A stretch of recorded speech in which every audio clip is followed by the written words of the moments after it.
beaucoup. Bonjour à toutes et à tous. Donc, Franck Gervais, je suis effectivement le CEO Europe du groupe Accor. Je suis aussi le président de l'Union des marques, mais Jean-Luc va venir vous parler cet après-midi de l'Union des marques. Donc, notre sujet, si vous l'acceptez, de toute façon, vous n'avez pas le choix, c'est celui que je vous propose, c'est transformation des marques, évolution ou révolution. Alors, je commence peut-être par la minute de pub, j'en ai 10, donc je peux en faire 30 secondes de pub pour vous donner. Le groupe Accor, qu'est-ce que c'est? Vous connaissez tous.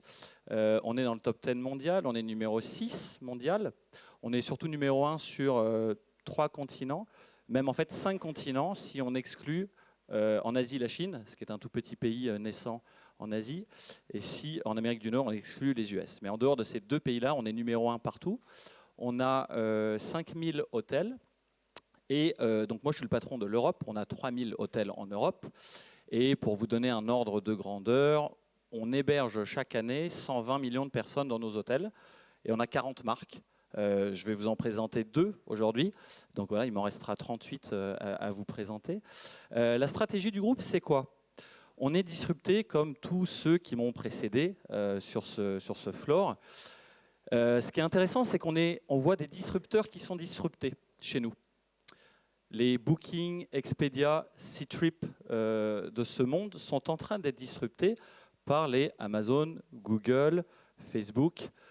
Pourquoi? Parce que la variété des marques et le fait d'être aujourd'hui une OTA, une Online Travel Agency, ou bien un acteur du meta-search, commence à avoir ses limites, parce qu'on présente l'exhaustivité des marques, c'est parfait, sauf que d'autres acteurs sont capables de le faire en multi-domaine, et donc on voit des Google, des Amazon qui viennent complètement entrer dans ce domaine-là, et avec beaucoup plus d'intérêt, de personnalisation, de rapidité, d'exécution et de fréquence de contact avec le client. Du coup, pour revenir à mon sujet, on voit que les marques, que ce soit les marques hôtelières ou les marques en termes de programmes de fidélité et d'entertainment, reprennent une importance dans notre domaine qui est très forte et deviennent le critère de choix numéro 1 de nos consommateurs. Donc la question posée, c'est celle-ci. Transformation des marques, évolution ou révolution? Et évidemment, quand vous avez 50 ans comme nous, quand vous avez des marques comme Ibis, Mercure, Novotel, qui datent de 40-50 ans, et que vous ne changez pas tous les matins, qui sont très connus. Ibis, c'est la marque la plus connue et la marque la plus appréciée en France. Enfin, la marque hôtelière, hein, je ne parle pas de tous les domaines. La marque hôtelière la plus appréciée en France. C'est compliqué de dire qu'on va, dès qu'on a une nouvelle idée, un nouveau positionnement, une nouvelle attente, virer nos marques existantes et puis en créer de nouvelles. Donc évidemment, la bonne réponse, vous l'avez deviné, c'est que ce n'est pas évolution ou révolution, c'est le fameux « en même temps » qui dit on est dans l'évolution et dans la révolution. On a à la fois des core brands qui sont toutes ces marques que vous connaissez par cœur.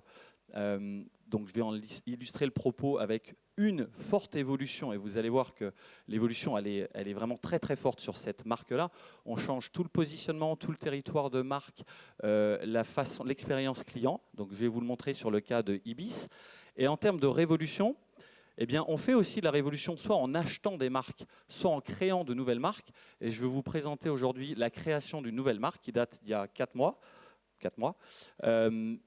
Parce que cette révolution, elle n'est pas possible sur la base d'une marque existante. Et donc, ce qu'on a choisi, côté Accor, c'est vraiment de faire les deux, évolution et révolution. Donc, on y va. On va commencer par l'évolution sur une marque existante. Et je vous propose de regarder un petit film qui est un petit film sur Ibis. Si ça marche. J'ai vu que ça ne marchait pas toujours ce matin. Ça ne marche pas. Hello. Hello to those who say hello rather than goodbye. Those who keep an open mind and trust what their eyes might find. Those who love an unexpected encounter. Those who see nothing strange in being a stranger. Hello to you, to her, to him, who love when life and fun just happen. And always keep their heart and their eyes wide open. Ibis, we are open. Alors, j'ai 2 questions à vous poser. Qui a vu cette pub? Levez la main, tous? Non. Bon, un tiers. Ok. Et qui a dormi dans un Ibis cette dernière année? Non? Vous voulez pas? Bon. Donc si vous êtes allé dans toutes les bonnes salles de cinéma, special quote to Béatrice Tourvieille, qui est mon ancienne CMO, qui est maintenant chez Pathé Gaumont, 2 minutes de pub aussi. Vous avez vu cette pub Ibis au cinéma. Ça a dû logiquement vous changer un tout petit peu de votre dernière expérience Ibis. Pourquoi ? Parce qu'on a choisi de prendre la parole de cette façon-là complètement nouvelle par rapport à cette marque Ibis. Ibis, c'est 700 hôtels en Europe, d'accord ? Parce qu'on avait fait une vraie évolution sur tout ce que vous voyez derrière moi sur cette marque-là. La première approche, le point clé, c'est qu'on est passé d'une approche hyper fonctionnelle, très produit. L'Ibis dans lequel vous alliez au Brésil était le même que celui dans lequel vous alliez en Angleterre. Cette approche qui a valu pendant 40 ans, on l'a tuée en disant on arrête d'être hyper standardisé et on passe d'une approche très fonctionnelle à une approche émotionnelle. Alors, d'un point de vue design, le design des hôtels est clé. Ça signifie que vous avez aussi besoin d'une certaine homogénéité, d'une réassurance, d'un confort. Et beaucoup de clients nous disent « j'apprécie de trouver un environnement Ibis homogène ». Pour autant, ça signifie pas que c'est la même chambre Ibis, le même lobby partout. Donc on est passé d'une standardisation à l'excès, unique, à une collection de standards qu'on propose à nos hôtels pour qu'ils choisissent ce qui leur convient de mieux pour le lobby, comme vous le voyez ici, avec 3 modèles qui ont été émis, conçus par des designers asiatiques, sud-américains et européens. La même chose pour les chambres, ce qui fait que l'hôtelier choisit ce qui lui convient le mieux. Ça, c'est le design. L'expérience client, on l'a complètement digitalisé pour toute la partie qui pouvait et qui devait être digitalisée. Et donc, le messaging occupe une place clé aujourd'hui chez nous. On est en train de supprimer, c'est le cas dans 500 de mes 3000 hôtels, ces fameux desks qui constituent la barrière physique qui vous oppose au manager qui vous accueille. Et donc, vous aviez cette distance physique, cette barrière physique entre lui et vous. Donc, on supprime tout ça. On a un accueil avec tablette, avec smartphone. Toute l'information que je connais sur vous, vos dernières réservations, vos préférences, elles sont là, connues. Le brief de toutes les équipes englobe toutes ces informations-là pour que, si vous êtes un first comer, je vais vous rassurer sur cet hôtel, cette marque. Si vous venez toutes les semaines dans cet hôtel, je ne vais pas vous faire ce pitch. Je vais directement vous remettre votre clé, vous inviter à passer une belle journée. Si vous venez avec vos enfants, vous allez pouvoir commander depuis votre smartphone du coca pendant qu'ils sont au bar, tandis que vous resterez dans votre chambre. Tout ça sera invoicé sur un même compte unique. Ça, cette expérience full mobile, on l'amène dans aujourd'hui 15% de nos hôtels et on va chaque année enrôler 200, 300 hôtels.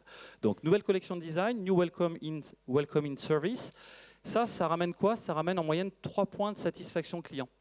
Et les clients ont complètement changé l'image d'Ibis. Il y a quelque chose qui n'est pas sur ce slide, c'est que on a du coup noué des partenariats très très forts autour d'une passion Ibis. La tagline de Ibis, vous l'avez peut-être vu, c'est Ibis We Are Open. Et la passion, c'est celle de la musique. C'est une des 3 passions de nos clients, avec la gastronomie et avec le sport. Et donc autour de la musique, on a pu du coup, avec ce revamping de la marque, nouer un partenariat avec Spotify et Sony pour à la fois sponsoriser des bands qui étaient dans chacun de nos hôtels, donc Boulevard Désert à Tournai en France, à Lille, à Marseille, à Paris, etc. On a sponsorisé des bands qui naissaient, et le gagnant de ce prix a été en prime au festival de Zegert en Hongrie, à Budapest. C'est ce qu'on lui a offert. Et tout ce contenu, il est proposé à la fois dans les hôtels pour qu'on soit dans des lieux de vie, des lieux qui vibrent, des lieux où on ne vient pas que dormir, mais des lieux où on vient prendre un drink pour un after hour. Et on l'enrôle aussi en termes de CRM pour le pousser de la bonne façon au client qui va préférer tel et tel type de musique. Donc ça, c'est la partie évolution pour une marque existante. Honnêtement, ça change un peu de l'Ibis traditionnel que vous connaissiez sans doute. Maintenant, je passe à la partie révolution. Révolution, ça se fait chez nous soit en acquérant des marques nouvelles, donc Joe & Joe, l'auberge d'adultes, donc l'auberge de jeunesse pour adultes, Joe & Joe, Mama Shelter, vous devez connaître forcément, Paris, Londres, bientôt Rome, etc. On en a une quinzaine. Et celle que je vais vous présenter, c'est une marque qu'on a créée en interne et qui est venue à la fois de nos propriétaires d'hôtels qui nous ont dit c'est quand même compliqué d'aller faire votre ambition, réaliser votre ambition sur les marques existantes, parce que c'est un shift énorme. Et c'est venu aussi de la demande client qui nous ont dit, mais il nous faut une marque de son temps, la plus engagée socialement et sociétalement. Cette marque, elle s'appelle Greet, comme Meet and Greet. Et donc, je vous propose de la regarder avant de vous en parler.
Voilà, ça c'est une marque qui n'existait pas il y a 6 mois.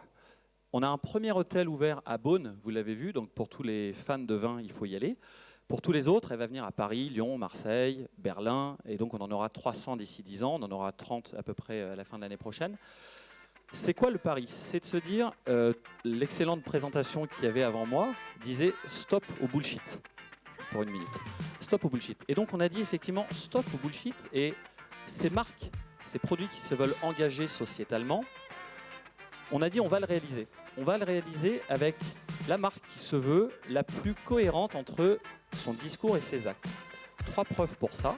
Je vais baisser un tout petit peu la musique, je vous promets, j'en ai que pour 1 minute. 3 preuves pour ça.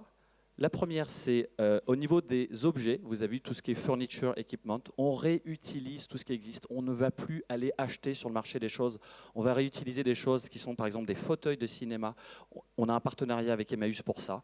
On est cohérent là-dessus. Au niveau du food and beverage, tout est sourcé à 50 km de l'hôtel. On cesse de faire tourner des camions dans tous les sens en France, en Europe, pour s'approvisionner. Ça veut dire que ça limite, il y a un vrai choix, mais c'est notre vrai positionnement, d'avoir un choix limité, assumé. Et troisième chose, c'est au niveau des employés qu'on ne recrute plus dans toutes les écoles d'hôtellerie, mais qui sont des employés issus, pour la plupart, de la réinsertion à qui on donne une seconde chance.